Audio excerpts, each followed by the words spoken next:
Good afternoon, everybody. Welcome back to the 2022 and 2022 Challenge podcast. This is second episode of season 2, and we will be focusing in this series about resilience. I've got the absolute pleasure of welcoming Mr. James Wilson, a Wakefield boy, and it's my absolute pleasure to welcome the sleep geek. Hi, James. Thanks for coming on. Hello, and as people from around here will know, I am actually from Rotherham, so that's very important because although I live in Wakefield, I've crossed the border into West Yorkshire from South Yorkshire. I need to make it so very clear that I'm a boy of Rotherham rather than. Although Wakefield is a lovely place to live, I would say. I'm assuming the locals will be able to tell that you're not from Wakefield anyway. Is that right? I would imagine my accent is not a Wakefield accent. One of my most enjoyable things about living in Wakefield is the Wakefield accent. I do enjoy it, but no, I am definitely a South Yorkshire boy with a South Yorkshire accent. Lovely. Hey, I know we've just had a quick chat around different people that you've dealt with and some of the challenges you've helped them overcome.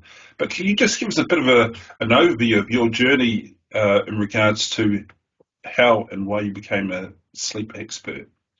So I'm a poor sleeper myself, and I think that's quite important to my story. I have struggled with my sleep all my life, and for me there was a bit of an issue with my poor sleep because my family made beds and mattresses. So my grandpa had a pine bed and mattress manufacturing company in Rotherham called Duckers. So from being very, very young, I was involved in sleep products, and I hid my poor sleep because you're not going to buy a mattress of someone who doesn't sleep, are you? So I hid it, particularly bad in my teenage years. I was an academy footballer for a short amount of time at Rotherham. I just didn't sleep. I just did not sleep. At university, struggled to sleep.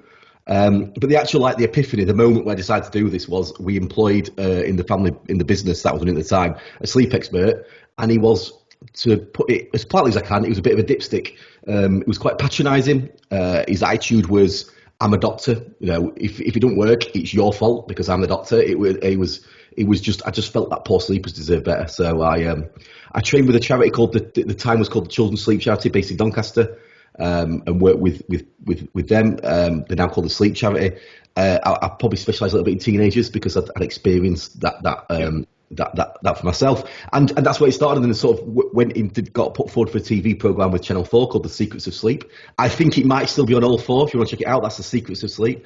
And from there, started working a lot with organisations and sports teams. So working with people like Coca-Cola Hellenic, working with like Zurich Insurance, Pret a Manger, Red Bull.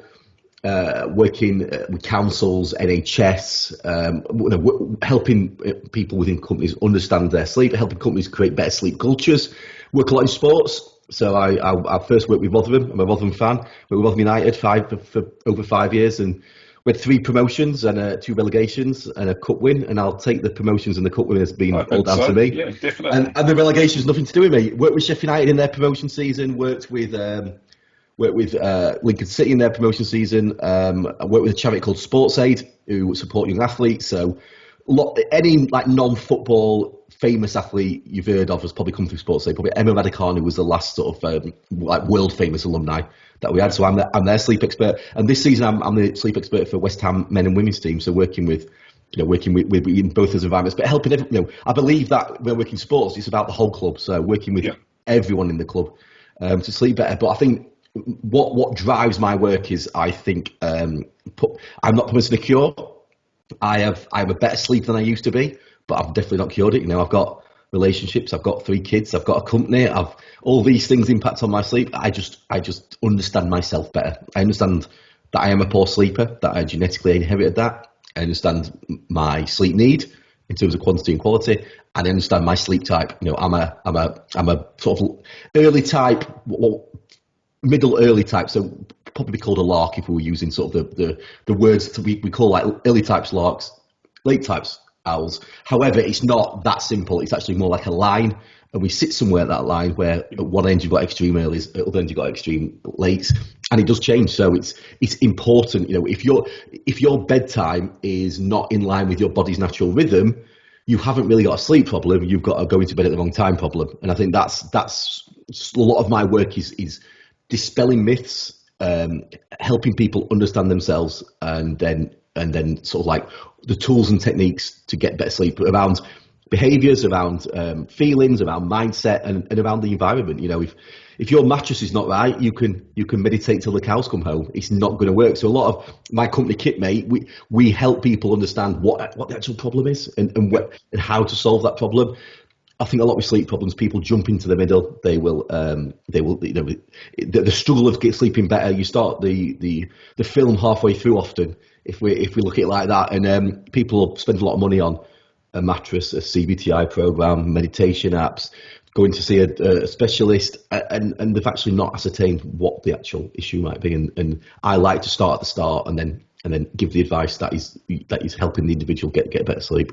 You need to find the root cause to start with, and then you can start to address it. Else you're not going to achieve anything. You'll be back, and you think, right, that didn't work. What's next? Now, there's a heck of a lot of stuff to unpick there, and I'm not going to be able to do it this afternoon because we could be talking for hours. How have the West Ham players, and I'll use them because it's pretty recent. How have they found you coming into the environment, and what's the take up been like in terms of where they think they are coming from? So I think in sport in general, when you go into a team, there is always this sense of am I there to catch them out? Because historically there's been there's this idea that if you're not sleeping well, then you're not going to perform. So I have been at clubs, not at West Ham, we've not had that attitude, but I have worked with clubs where I have been asked by managers who's not sleeping, and I don't give that. I don't give that information because that isn't going to be helpful to my job. So I think you've got to break. Whoever I'm working with, my whole approach is based around. I believe that you've got to engage people, and I think the best way to engage people is to entertain them. So it's about making it interesting, so you're showing expertise through humour, you're showing expertise through relatability. When I've got them engaged, we can then deliver the education. So I think it's so with the women's team, I'm further in. I've been working with them for 18 months, and the relationship is different because we've had that longer time together, and there is that sense of trust. So I think first of all, it's about building trust, and I'd say we're 6 months into the men's team, we're getting to that point now where that trust is there, and we are doing good work, and it's allowing the players to come to you rather than forcing it on them. Yeah. Sleep is something you can't force. So if I go into that, something that's going to come whether you like it or not, isn't it? Well, and that's it. And sleep is really interesting. The reason you can't force sleep is when we are stressed and anxious, we don't fall asleep. Because if you think about our defense mechanisms, when we have predators, if you're running away from a saber-toothed tiger, you don't want to be asleep. Yeah. So it makes sense. When we're stressed and anxious, we're not going to sleep. So if you go to someone who's not ready to start that struggle of sleeping better, that process of sleeping better, you just come up against a brick wall. So a lot of it is ascertaining where players are at, helping them with the questions that they've got, and slowly dripping the information in. So when I first did this in football at Rotherham, I sat in a room and it was like, go and see the sleep man. And no one came in because you wouldn't, would you? Because that's a sign of weakness. So what I did alongside Ross Burberry, who was the head of performance at the time, he's now at Lincoln City. We decided that the best way to do this was very, very light touch. So what we changed that first year, we was doing it as a pilot study with Sheffield Hallam University. And it did work to a certain extent, but what we learned was that the engagement wasn't as good as we wanted to be. So we changed the process of, I was just there then. I was there in the dining room when they were eating the dinner. I was there on the training ground as they came off the pitch. I was around. I even went to matches and sat in the sort of the bits where the players are sat. It was designed, and with sleep, you can often tell who's sleeping well and who's not. Yeah. And I will often wait for. I can spot players. Certain signs, it might be they're an international player, so they have family overseas. So I know that can often be an issue because time differences mean they're talking to their family. Exactly. It could be their body language. I watch all the teams that I ever work with. You can tell sometimes you can tell just like that body language to me saying there might be a bit of an issue there. At least I need to have a exploratory conversation, and you lead them sort of towards you in terms of the conversations that you're having. Players with a new baby in the house, for example, you could easy indicator there might be some sleep issues. Difficult, I think, for elite athletes. Very difficult. Really, in their world, they've been the number one, the pyramid of their household. They're the tip of the iceberg, aren't they? Everyone's focused on their well-being, and a baby comes along and people aren't anymore. And so dynamic changes. So the whole dynamic changes, and psychologically that can be difficult. But also, I think footballers in particular nowadays, they want to be involved in their families, and it can be for all parents. It can be a lonely time. So whether they're male or female players, it's difficult because they will even with female players who have maternity leave, they're coming back to the team when the baby is still young enough that maybe the sleep patterns aren't settled yet, or they're still in that developmental stages. And you just they want to be able to support better, but they also want to be able to perform at the level that they've performed at. So it's looking for those indicators as to what the problems that there might be issues there, and just being available. So it is about being available. And there aren't a lot of sleep experts working within sport, like in football, really. Working ongoing with football teams. There's me at West Ham, and there's a lady called Anna West at Brentford. There's some people who go in here and there. There's some people who are less successful than others. There's some clubs who don't want to talk about the sleep expert going in because it hasn't worked very well.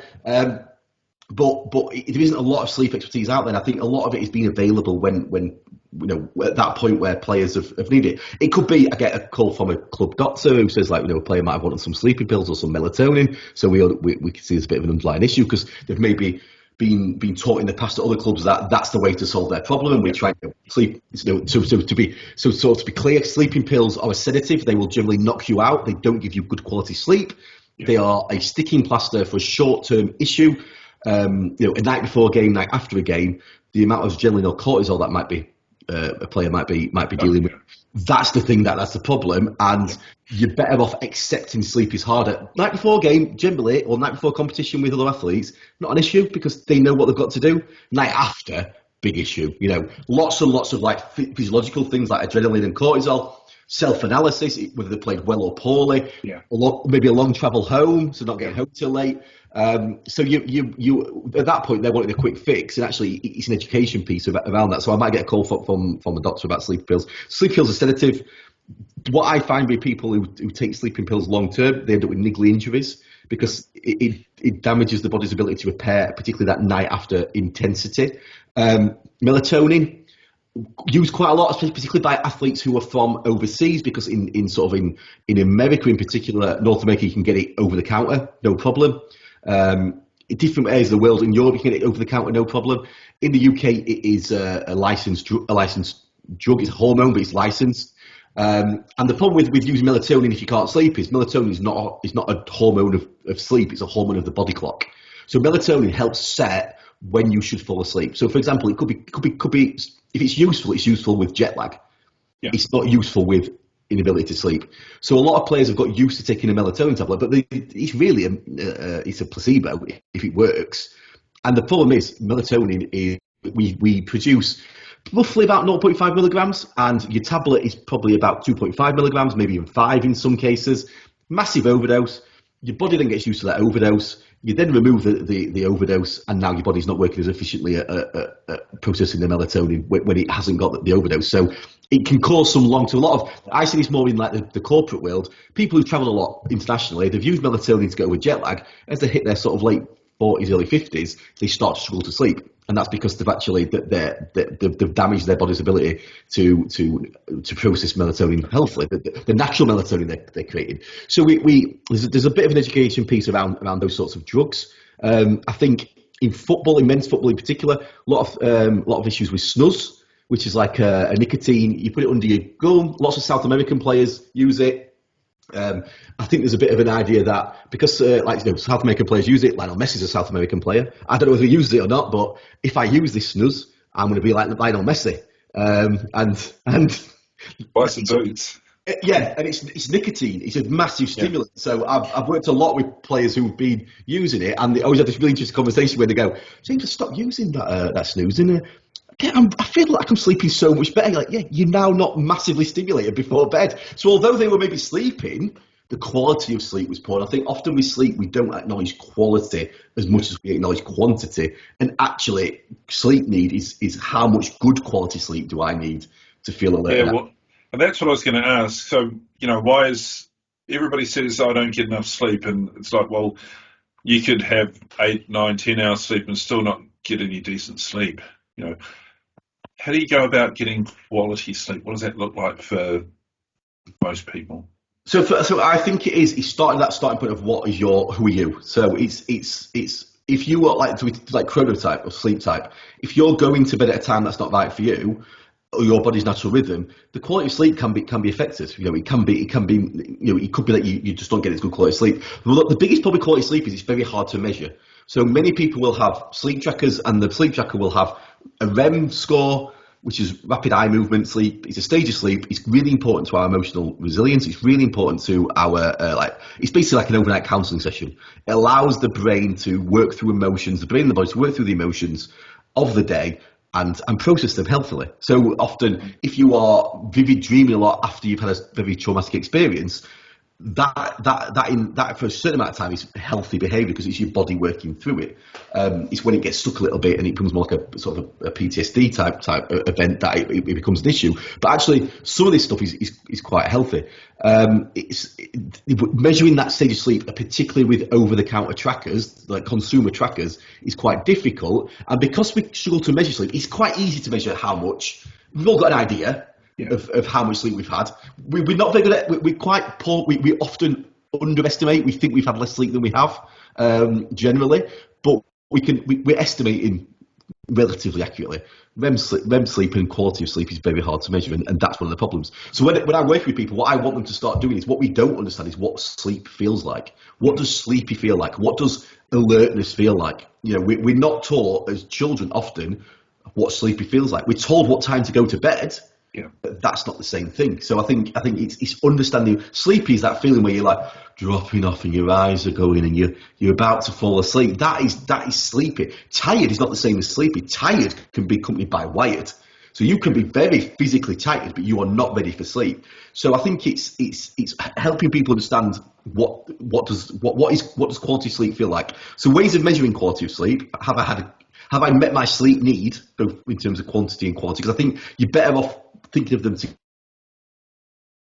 how good and how much, rather there's two separate things, is how do you feel at 10, 11 in the morning? So if you feel alert and active at that time, that's the time your body should be at its most active. That's a good indicator you've had enough sleep. We all wake up in the night. We wake up 3 to 6 times a night. If you don't remember waking up because you need to be awake for about 5 minutes to remember it, you've probably had good quality sleep. You've come out of your sleep cycle and you've dropped back in. You've come out of your sleep cycle and you've dropped. Lovely. That's what we want. That's exactly what we want. And the other way is how quickly do you fall asleep? So if you fall asleep probably more than 30 minutes, might be a little bit of insomnia, a bit of poor sleep there. If you fall asleep like that, actually meet a lot of people doing my job who say, James, no problem sleeping. I fall asleep before my head hits the pillow. That's actually a sign of sleep deprivation. That's a sign that the day before, the night before, you've not met your sleep need. So if you're consistently falling asleep like that, that would be an indicator to me that there's something wrong with how much and how good. So I think it's rather than tracking it with a tracker, which often leads to worse sleep because we wake up, we look at our tracker stats on our phone, it tells me 5.5 hours sleep. All right, well, I'm rubbish at sleeping, and we think about it all day, and when we come to bed, it starts that process again. I'm working with an England international women's player at the moment, and she's using a consumer tracker. This tracker in particular is probably the one I have most issues with. It's the one that advertises a lot on performance podcasts. So it's advertising a lot to people who want to perform better. They're buying in the tracker. It doesn't appear to be very accurate to me. And with this player, I actually got her, alongside using the tracker, I got her to do a smile, what I call the smiley face sleep index. So I got her to tell me how she felt at 9, 10 in 10, 11 in the morning. How did she wake up in the night? How she felt the night before in terms of quickness of sleep? Give it a sad score, all right score, or a happy score. When we matched over a 10-day period, her tracker score, which was telling her she had on average about 5% REM sleep. Generally, we'd be looking at about 20%, and about 11% deep sleep. Generally, we'd be looking at about 20% again with deep sleep. So she's met 50% of her sleep need for deep sleep according to her tracker, and she's met 10% of her sleep need according to her tracker. On the Smiley Face Sleep Index, she actually scored 2.75 out of 3. So actually, she didn't have a sleep issue. She was sleeping fine, and I knew she was sleeping fine. I had to go through this process to show her she was sleeping fine. Yeah. She was just being told by a tracker that's inaccurate, that she wasn't sleeping well. So I think we've got to, if we want to measure how well have I slept, we've got to start listening to our bodies. And it's the same with going to bed. Sleepy is a feeling. If you're going to bed when you don't feel sleepy, then your quality of sleep will more than likely be poor, because it'll take you longer to get to sleep, and when you do finally fall asleep, you're more likely to wake up. So in the hour before bed, should be making sure that we're winding down. So we have a targeted sleep time. It's based on our sleep type. It works for our bodies. And I think of it like my target, so I have a set time, it's between 9:30 and 11. If I hit that, that's right for my sleep type. I will probably get better quality sleep and meet my sleep need. If I wake up between 5:30 and 7, I'm probably going to meet my sleep need. So that's so I think we're thinking of it like that. So targeted sleep time. If we feel sleepy around that time, let's go to bed. So we're ready for bed. We've got ready for bed before we start winding down. So my target sleep time is 10:30. At 9:30, I've had a bath or shower. That helps raise the core temperature, then drop it. I've got ready for bed, because what a lot of us do, we'll be sat watching TV and think, I'll go to bed, and then we'll start doing stuff. We'll put the pets out, we'll empty the dishwasher. Well, to your body, that's wake up stuff. It then releases cortisol to keep you awake, because you thought you wanted to go to bed. Now you don't. I'll help you. Then you get in bed 20 minutes later, and your body's like, what are you doing?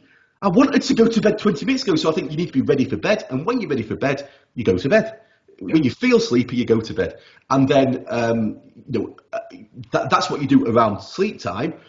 Wake up time is really important. Consistent wake up time drives a consistent sleep time. You can't force yourself to sleep. You can make yourself at a similar time every day. And if we do that, the one of the systems that manages sleep, the sleep pressure, it builds during the day. So think of it like thirst. It builds during the day, and you start to feel sleepy at the same time every day. And that's how you develop a healthy routine around how much and how good. That's simple. I'm just thinking about the work we do to get our children to go to sleep when they're little. It's no different, is it? No, and that's it. And I think we grow up and we go, oh yeah, I'm an adult now. I don't need all that stuff. But it is. But I come across adults who were never taught to go to sleep. Yeah. Yeah. So they don't know how to go to bed. They were tucked in the parents' arms, maybe, or they fell asleep on it. And that is really, from a sort of cultural point of view, I find that so fascinating, because often genetically they're very good sleepers, but they just fall asleep in the wrong place and literally just fall asleep. So why do you think that as we become adults, or even from teenagers' point of view, why we don't give, because sleep is free. It doesn't cost us anything. It's probably one of the, it's right up there with oxygen, food and water. Why do we sort of disregard it so easily as we get older? And I think you made a really good point there. There's 4 things we need to live: food, water, air and sleep. If you can live longer without food than you can without sleep. It's 19 days without food, it's 9 days without sleep. But you're right, we don't take it seriously. Yeah. And I think this is some of the problems I have with the sleep world, is that experts will often scare people. They think poor sleepers like me do it on purpose. We're idiots. So they'll create this story of like, you're going to die if you don't get sleep. One night of poor sleep, you're dead. And that's not helpful. No. But actually acknowledging its importance to us just being the best version of ourselves. Because when you're not, I know we this podcast is about emotional resilience. When we've not slept well, you are ready to blow. You are waiting for someone to come at you. You're like, come on, say something. It could be a partner, a colleague, a child, a random stranger. Don't matter. You will blow. And I think that shows that importance of sleep. We know it. Yeah. It often takes me to point out, and I get this a lot with my talks. It's like, that's just common sense. Yeah, but we're not told it. No one says this to us. So a lot of it's not our fault. Culturally, we don't respect sleep. Culturally, we never have respected sleep. Like, one of the things that I find quite frustrating is this idea that poor sleep started with the iPhone. It didn't, because before phones, I'm 42, we had TVs. They were the problem in the bedroom. And before TVs in the bedroom, we had my dad listening to the radio under the covers, like football late at night. And before that, we had books. And before that, there'll have been, and it's this sort of, people have always not really, we've never really understood sleep. And we try and connect it to, say, nutrition and exercise and make it like that, prescriptive. If you do X, Y, Z, you'll get this. That's not how sleep works. It's a combination of the physical and the emotional, and I think we don't, because we all do it, and because we give the impression that it should be easy. we don't talk about it. Sleep is a very vulnerable thing.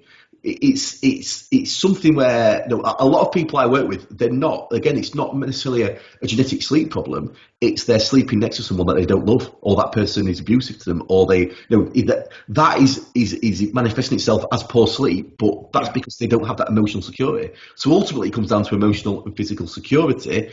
And I think in society, we don't acknowledge that. We don't acknowledge it. Sleep is often seen as an annoyance. It's often seen as we have lots of people trying to hack it. And how do I get as little as possible?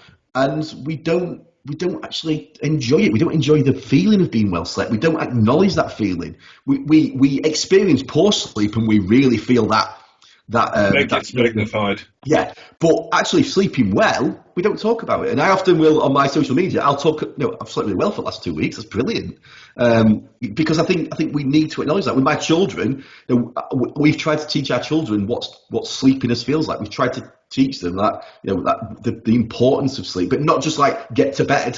Actually, we don't have a set bedtime. We have targets and we have feeling, and we talk about, are you ready for bed? Now, and I think one of the culture in families, we have this thing, as you get older, you're allowed to stay up later, aren't you? But actually, that might not suit your sleep type. And we all know the rules of family are, eldest child goes to bed last. That might not be true for your kids. And that's quite, lack of sleep is often seen as a reward. It's often seen as a sign of success. 80s, 90s, 90s, we had Sleep is for Wimps, we had Wall Street, Gordon Gekko. Donald Trump is the poster boy of poor sleep, because Donald Trump was proud of the fact he got 4.5 hours sleep. Yeah. And people like him who believe poor sleep is a sign of success. Now, Donald Trump binged on junk food because he's trying to replace the energy that he didn't get from his sleep. Donald Trump makes bad decisions, you could argue. And that comes from sleeping poorly. Donald Trump was clearly emotionally struggled to regulate his emotions properly. Comes from poor sleep. So my message to listeners is, don't be Donald. Don't, because if you do, you'll end up calling for insurrection or something like that if you're not careful. If you don't take sleep seriously. I think a lot of people, actually, when you've been describing that it's not sleep that's the issue. Is that it's everything that surrounds a person becomes the issue, which stifles their ability to find and go to sleep at the right time. That's it. And we all start with a certain set of genes. And like many things in our well-being, we start with a certain set of genes that we inherited, and then we have things we learn, and we have feelings, and we have behaviours, and we have environment, and we have all these. For example, I grew up in my first bedroom was in the bedroom next to the kitchen. I lived in a bungalow, and therefore I got used to sleeping with a bit of noise. So when I got older, I used to sleep with the radio on because to mimic that sound. So I think so when you read the sort of quiet, dark, physiologically that would be best. But for some people, that's not the right environment. I think a lot of sleep advice is too prescriptive and too one size fits all. And if you're getting it from someone who's never slept poorly, can be quite patronising because they're treating you like you're an idiot. Because it is quite simple sleep, but when you're not sleeping, it feels like the most complicated, horrible, awful thing in the world. Yeah, exactly. When athletes are travelling around and they're not safe. So we were in New Zealand for all of October. I slept in 19 different beds during that time. Now, I'm lucky to say that all of our friends and family that we stayed with had really, really great beds, so we had the best sleep ever. But when athletes are travelling around, how do they adapt to different hotels that they're staying in? How do they get prepped? Do you have input with that?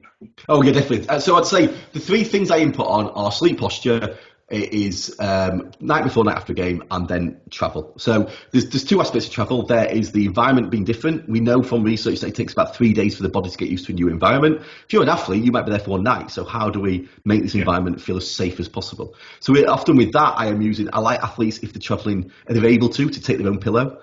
So I did some work with Team England Futures over the Commonwealth Games, and a lot of those athletes we'd done some content beforehand around these sorts of issues.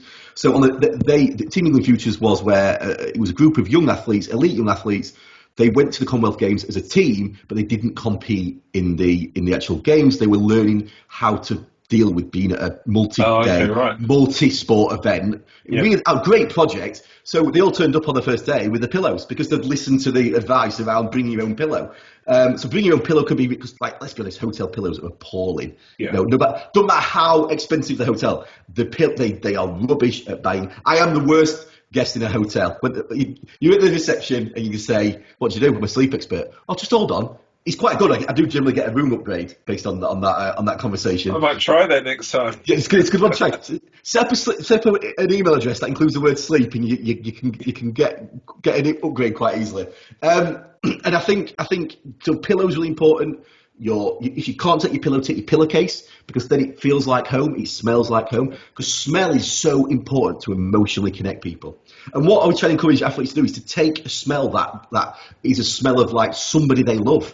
So I do this. I'm a needy sleeper, Craig. I'm a very needy sleeper. So when I sleep away from my wife, I spray a bit of perfume on a t-shirt that I take with me, and I'll sort of put it on the pillow next to me. So because I really miss it, I need her there to feel emotionally secure. So that makes me feel more emotionally secure. I actually do give that pillow a hug. I will give it a hug.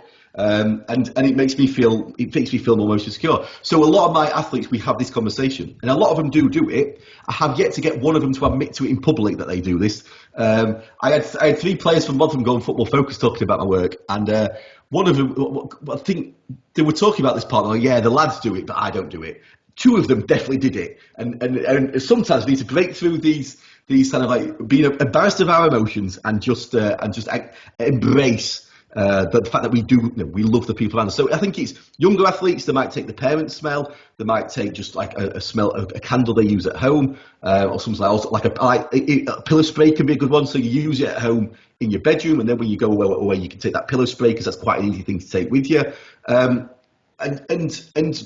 have the same routine before bed. So you might have a shower, you might leave the room, go for a bit of a walk around the hotel, come back, go in the shower. Then maybe if you're watching something on TV, it's something that's familiar. So it might be, if you're into Friends, it's Family Guy. Something funny is really good before bed.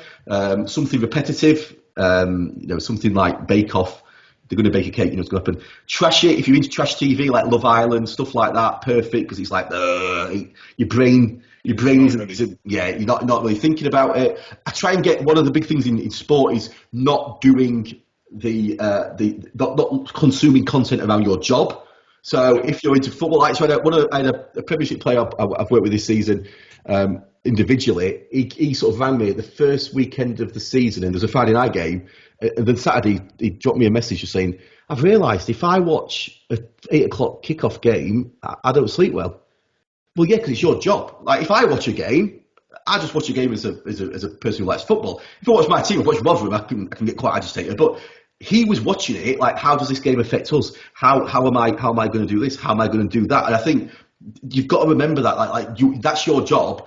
I think parents and coaches have got to remember a WhatsApp message at 10:30 with inspirational words the night before competition or a game is not helpful. I have this a lot with grassroots coaches. My stepson plays for a Sunday League football team. He's unfortunately his dad thinks he's Al Pacino in any given Sunday. He's a coach of the team, sending through all these like inspirational messages. Well, actually, I was about to go to bed. We don't want him thinking about the game. We want him like going to sleep. So I think the real problem with that, because it's the busyness, isn't it? It's the good at grassroots level in particular. I need to show the mind again, isn't it? And I need to show that I'm important and really good. That's for the coach. That's not for the athlete. So I think again with parents, when I'm working with sport aid and younger athletes, same thing. How you feeling just before bed? No, we don't want them to focus on that. Are you worried about tomorrow? So I think as parents, as coaches, as teammates, we can support in that way of actually in that hour, 2 hours before bed. It's about winding down. Sleep is simple: dropping heart rate, dropping core temperature. Are we doing something that relaxes us? Are we doing something that cools us? So bath or shower, that's the point you have your bath or shower for cooling. Relaxing, it's different for everybody. And I think a lot of this sort of, some people find meditation works a treat. Some people find it's the most cringy, nails down a blackboard experience of their lives. I can't tell people how to relax. I can help them understand why that's really important to sleeping well. When I was at school, it used to be reading a textbook from school. I could read half a page and I would be asleep, and that had nothing to do with the book actually. It was more to do with me. But behavioural cues, like your body loves behavioural cues around sleep. So that phenomenon of waking up at like 12 minutes past 3 in the middle of the night, in the morning, your body's thinking, well, Craig wants to wake up at 12 minutes past 3 and have a little worry.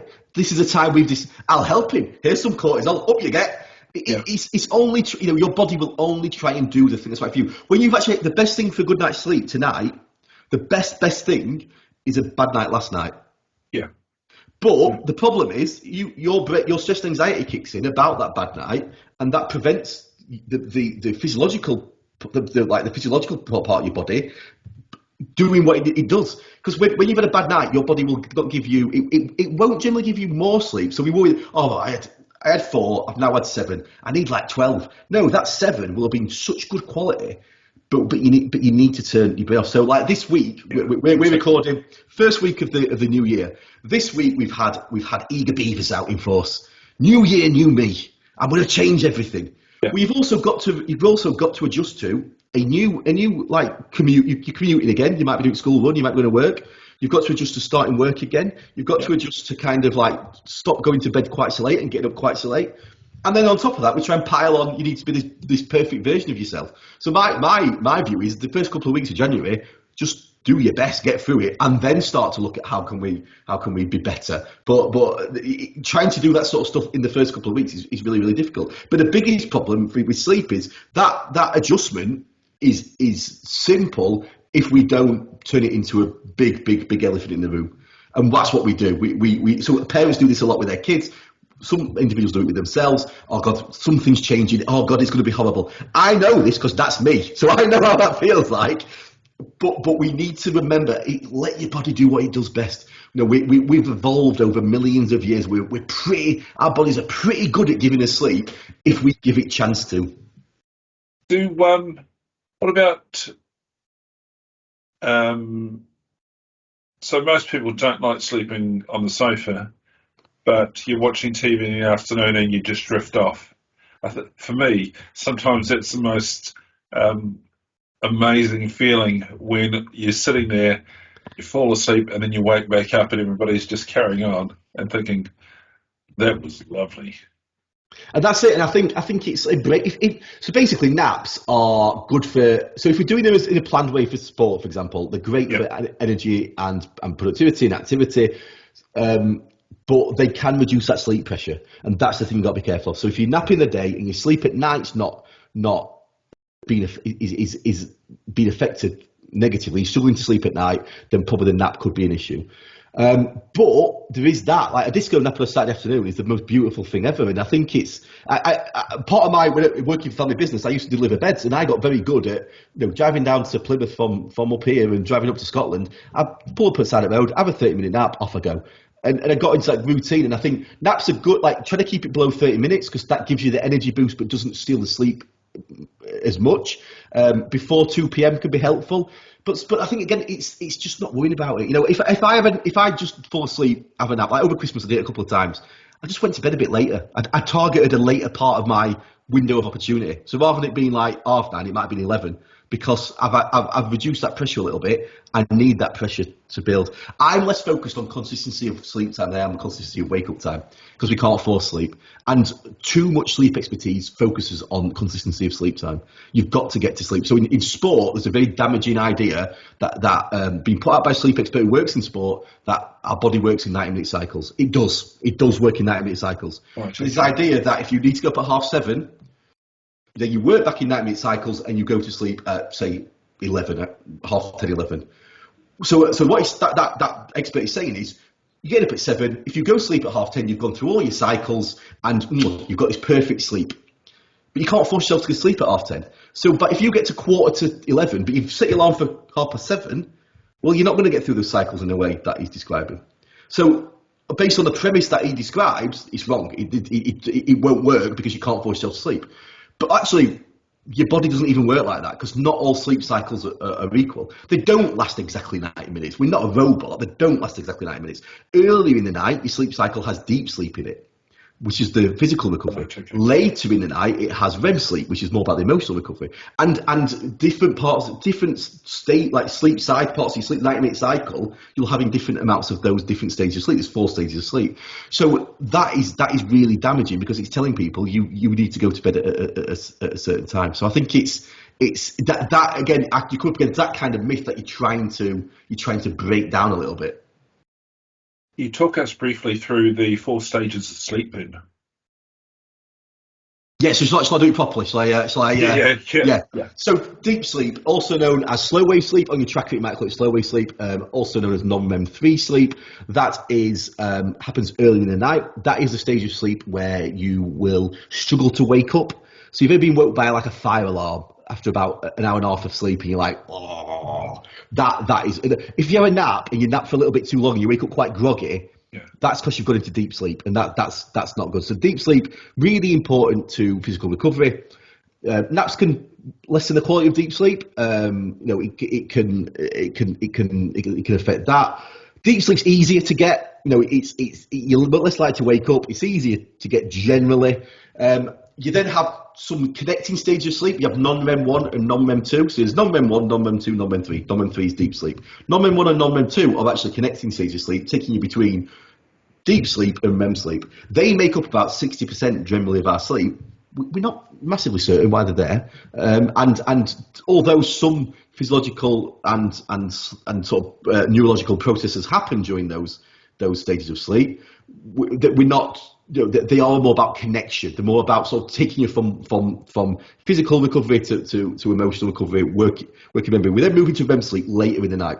REM sleep is I'd say the golden elixir. REM sleep is often the bit that gives you that feeling of like, boom, I've had a really good night's sleep there.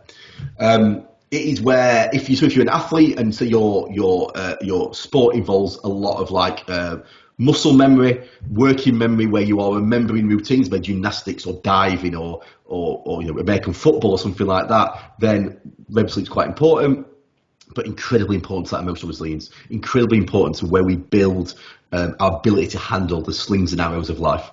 But you are more likely to be woken during REM sleep. It's harder to sustain REM sleep. And if you are not having enough sleep, then it's REM sleep that is more likely to be affected. As I said, deep sleep probably about 20% generally, REM sleep about 20% generally. We are all different though, and some trackers are better than others at actually building algorithms around your kind of sleep needs, rather than a general population algorithm that is based on some data that's already been put into the algorithm. Wow. So can you train yourself? Can you train REM sleep? Not really. REM sleep is the difficult one, and that's what REM sleep's it's like the problem child. It's the naughty kid in the class that you've got. It's a little bit harder to deal with. We need a little bit more. That's it. So I think that's where I try and take people. I think within the environment stuff, like sport, that's the mentality. Here's how sleep's made up, because we do it in nutrition, don't we? Here's how nutrition's made up. Yeah. It's these many macros, this many macros, here we go. Like, I've met my needs. Nutrition works it all out for you, you go and do it. Sleep's not that. And I think what I like people to do is like focus on the overall, getting better sleep overall. Or we meet like that idea of sleep need. Because if you are feeling okay at 10, 11 in the morning, if you don't remember waking up in the night, if you takes you about 10, 15 minutes to fall asleep, to me, they're indicators that you are getting enough of the parts of sleep that we need, which is deep sleep and REM sleep. So I think it's hard for athletes because athletes have been taught like this idea that we taught as coaches, we taught as people working in performance in sport. If you measure it, you can change it. And actually, from my experience, the more you measure sleep, the worse your sleep gets. Yeah. And it's not focusing on sleeping.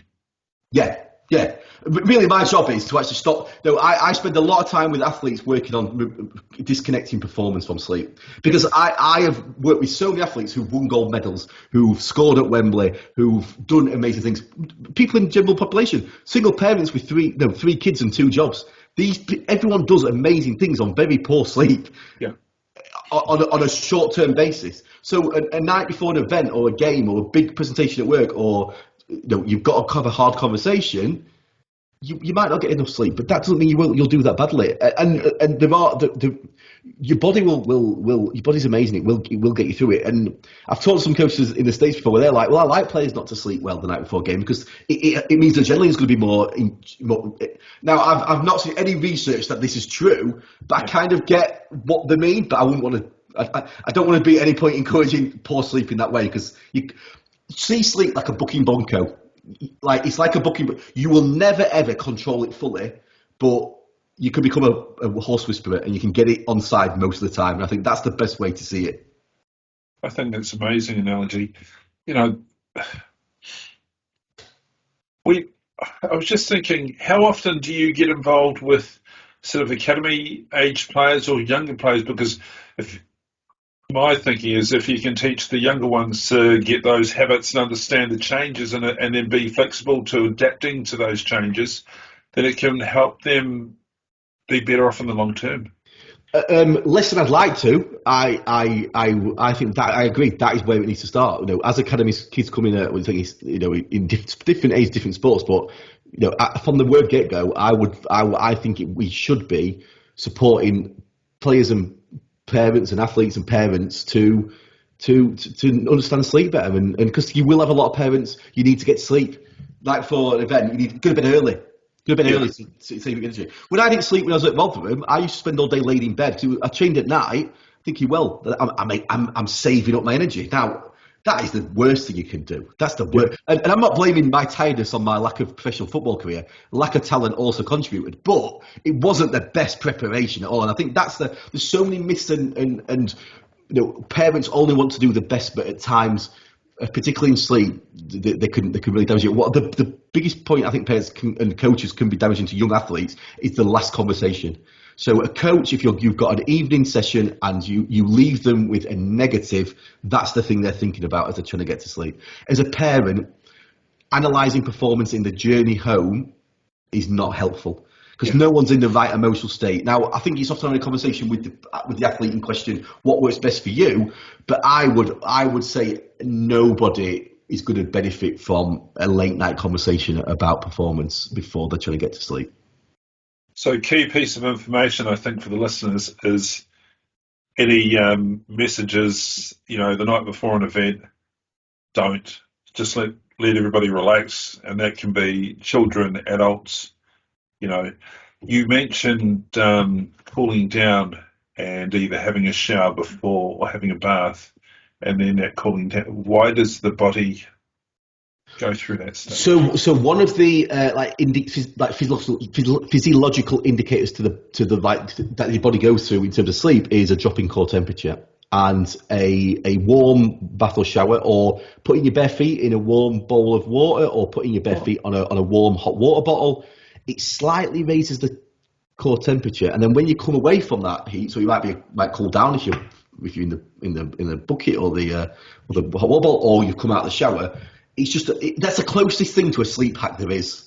That's the closest thing where it tricks your body into that. This is we're going through the process we need to fall asleep. So that's why if you're in a hot room you can feel sleepy because your body's sweating to reduce the core temperature, and then you go. So that's a really good idea. Now you might then wake up if you're in a hot room because you stayed hot and your body's like, why am I still hot? Let's find out. But it's a good little indicator. In the summer, so in the summer, I spend a lot of time over the summer months doing lots of content around don't put stuff in the freezer and put it in bed with you, because extreme hot and extreme cold your body thinks, what on earth is happening? I'm going to wake up and see what's happening. So even in summer, warm is better for feeling cooler than freezing. Or warm is better for sleep than freezing, because use freezing up to an hour before bed, but actually warm water, lukewarm water, your feet on it in a bowl, that is going to be really helpful in hot weather to help you fall asleep. Electric blankets during the winter, great up to a certain point, but I'd be having it switching off sort of half an hour before sleep. There's some interesting products, and a lot of sports people are using them, which are like toppers that allow you to manage your body temperature. Oh yeah, I've seen Sleep Mates, a brand. Yes, and I've used some of them. I would say I like the technology. They are the one that I used, and I'm not going to name the brand because they kindly let me use it, but it was very, very uncomfortable. And temperature is incredibly important to sleep, and I like the work that they're doing. Yeah. I don't think your topper can track your sleep, so some of them track your sleep as well. I'm not just going to topper to track my sleep. And in fact, the one I used, I slept quite poorly for the couple of nights I used it for, and it was telling me I was having 97% sleep success. Now, it makes sense. You're selling a product with a tracker in it, and the product's supposed to be helping you sleep better. You're not going to be telling me that my sleep was poor. You're going to be telling me this new product is working really well. But this is where sleep is your products are a combination of comfort and temperature. So if your mattress, pillow, duvet combine to create the right support and the right temperature for sleep, and I think that's really important. So actually, the room temperature is less important than the immediate temperature between your duvet and your mattress. So if I've got an athlete, women athletes, for example, the menstrual cycle, it affects the core temperature. So I encourage my female athletes to have a separate duvet to their partners. So the partner's heat is not coming into their side. Their partner might have different sleep needs in terms of temperature. Their partner might be a sleep dictator. So you often get sleep dictators in a relationship. I want the room to be like this. I want to go to bed at this time and wake up at this time. And I've worked with international footballers who have lived with sleep dictators, and they've said to me, James, can you have a word with my partner? Because they're telling me to go to bed at 10 p.m. And I've had to say that's not a sleep issue, that's a relationship issue. You need to go and have that conversation. But it is so temperatures are incredibly important, and I think and that's why we have that bath or shower. But I think actually it's more important mattress and duvet. If you are buying a mattress, and again in sports, a lot of people buy foam mattresses because foam is seen as better for like posture. The problem with foam is it makes you hot. And it makes you cold temperature. So I prefer for people who struggle to manage their temperature, a sprung mattress, pocket sprung made preferably, and then natural fillings, because natural fillings wick away the moisture. The right pocket sprung mattress will support your body properly. Your duvet shouldn't be too heavy. It should be right for you. You shouldn't be waking up at any point at night feeling hot. And your pillows are incredibly important for athletes. You think most sports involve your shoulders and your neck. And yet, a lot of them are sleeping like this, they're like this, they're like this. You shouldn't sleep on your front. A lot of athletes sleep on their front because a consumer mattress doesn't support their weight properly. You sleep on your front because it feels like more comfortable as we go to sleep, but you're then stuck in this position.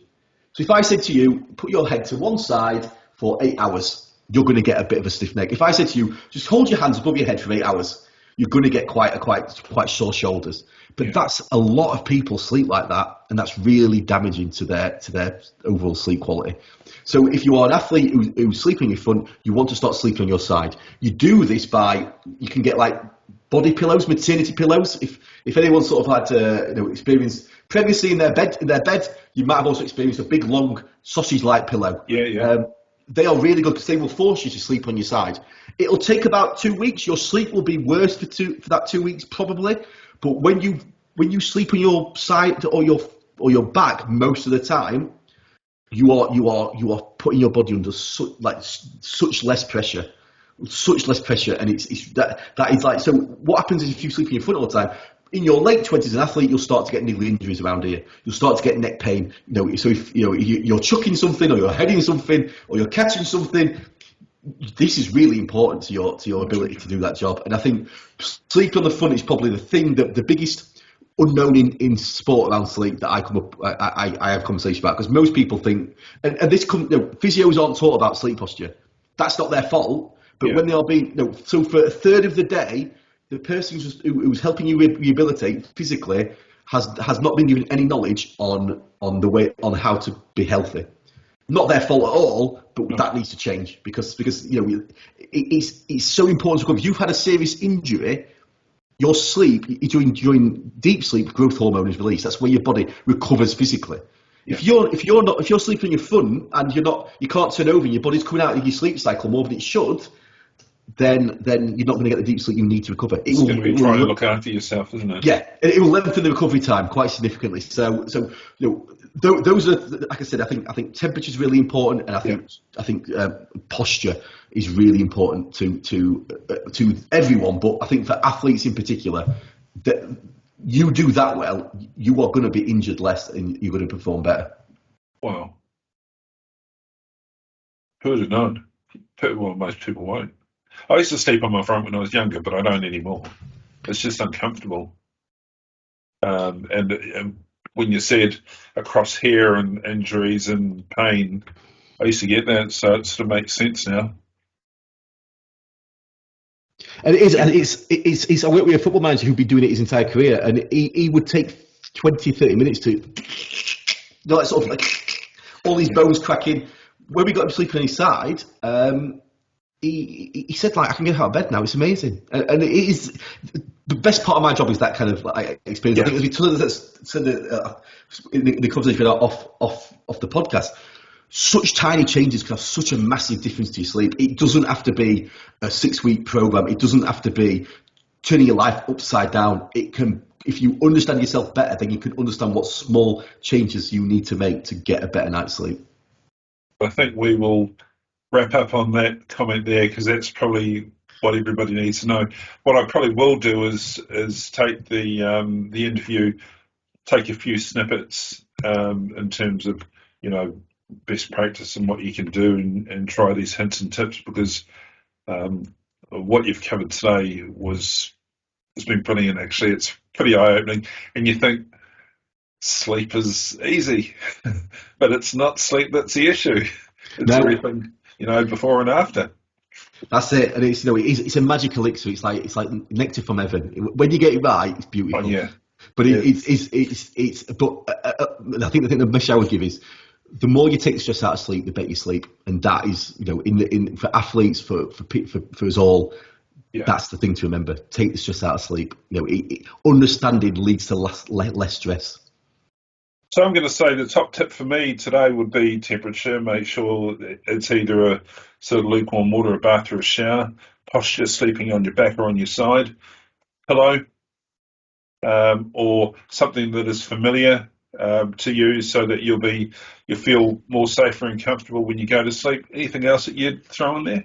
I think that's it. I think it's just start at the start. Like, understand yourself. You know, what is your genetics around sleep? Have you inherited poor sleep from somebody before you? What's your sleep type? Where do you sit on that line from early types to late types? From that, work out your 90-minute window of when you should be targeting a sleep time, and your 90-minute window of waking up. And then understand how much good quality sleep you need. You know, how much and how good. When you know that, everything else can come for it, and we can. Do you then put in place all these tips and tools that we've talked about to start to improve it? Wow. So if somebody wants to get in contact with you, what's the easiest way? So I am on social media. I am the Sleep Geek on social media. I have a website, thesleepgeek.co.uk. I also run a company, Kitmate, and we work with organisations. We work with sports teams, and we're launching a consumer offering in February, and that is Kitmate, and that you can follow them on social media at Kitmate, and we are on the web as kitmate.com. And I will throw all of those in the show notes from today. Look, James, thanks so much for coming on. I really appreciate it. I've learned a hell of a lot this afternoon, if I'm being honest, and what I had down and what we got out of it is a heck of a lot more than where I thought it was going to go. So thank you so much. Thank you. I've really enjoyed it, and I would wish everyone. I hope you all sleep well. Excellent.